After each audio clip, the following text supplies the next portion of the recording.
It's been great. I think it's been eye-opening just to see how New Zealand football is organized.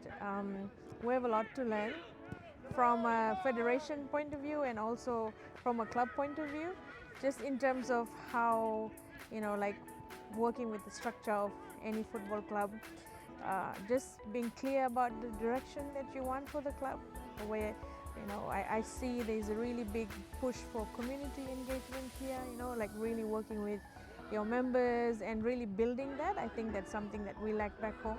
So I think that would be my biggest takeaway. And here in New Zealand, the most important is to play football. So sometimes I saw some games without any referees, linesman, everyone could do the referee.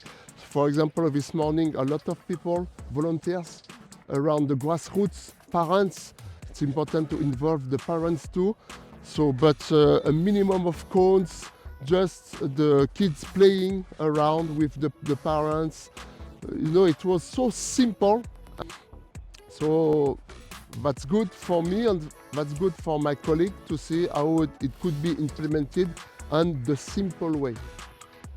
The ideas that we're getting from these visits, I think there's a lot of clarity in the work that has been done in all these clubs. There's a lot of alignment and the,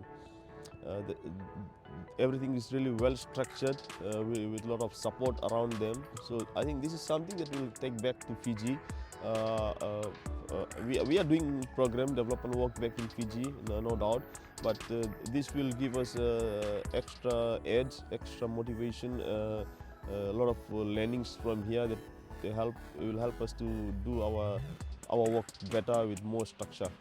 From day one when we arrived on Wednesday, moving around, and yesterday we watched the different age groups for U5, U6, U9, U8, and seeing them, like, it's so different. Back at home we think we try to have this competition, competitive, but it's all about them having fun, and they actually they grow themselves, in terms of football. There's a lot to look up to in terms of how Auckland FC has grown their fan base and just how quickly they have succeeded.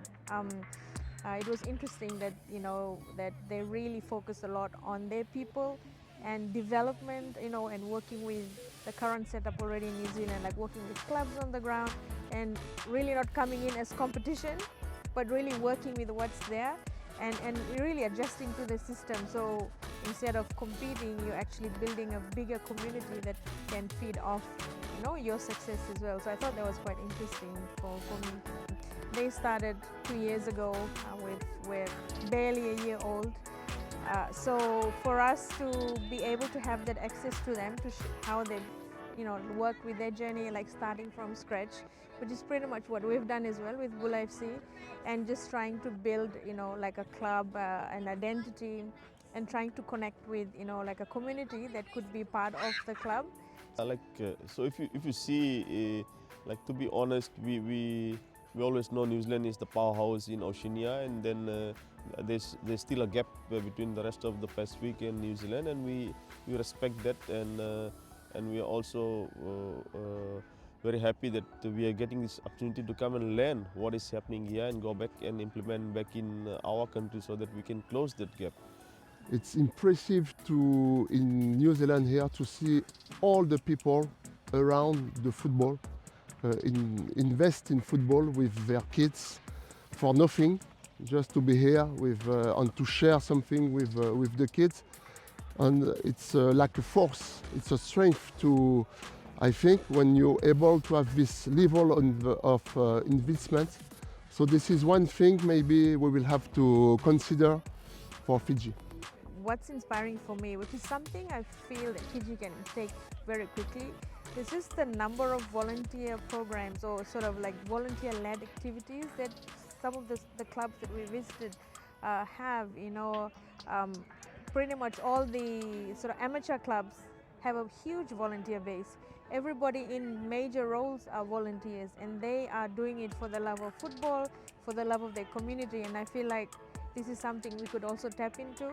This will help us to go back and implement the things which could help us close the gap, especially how we could start development work from the grassroots, and also how we could create a pathway, a better pathway, where we start to get players into that pathway, and then in future we are able to produce more players who could go in the Bula FC, and why not out of Bula FC, maybe in other clubs in Oceania, in the Pro League, and also in A League, and in future. So this is the plan for us. Yeah.